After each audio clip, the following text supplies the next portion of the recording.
Welcome to Conspiracy Circle. I'm your host, Conspiracy Sam. On today's show, we will be talking about alien abductions.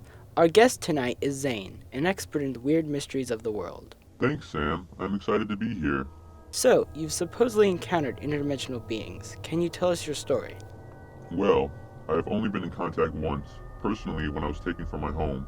Is it possible you go into more detail about your experiences? This was a few years ago from today.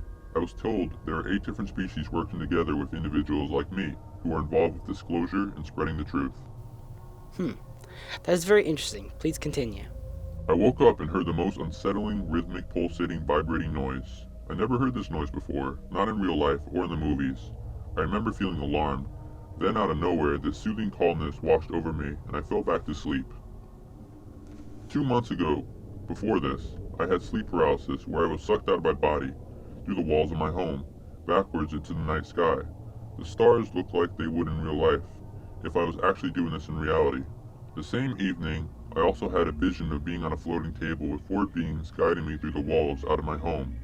I know it was odd, but damn, it was freaky. It must have been very scary for you. Well, after hearing that noise, I went outside to smoke on my porch. I have leaves covering my lawn.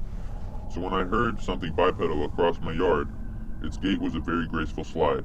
It didn't really disturb the leaves or plow through them, but it had very long legs. Anyway, I was observing and making sure it wasn't wind or squirrels when the hairs on my neck stood up. I suddenly felt like prey, and I yeeted the cig and booked it inside. It's quite amazing that you were able to get away from this creature. How have you been able to keep this from happening again? I built a Faraday cage in my house that I've installed in my bedroom for protection. It is excellent for radio frequency shielding, but not so much for slowly changing magnetic fields. If you want to shield stationary and slowly changing magnetic fields, you need something like a mule metal enclosure. As my mom used to say, a Faraday keeps the aliens away.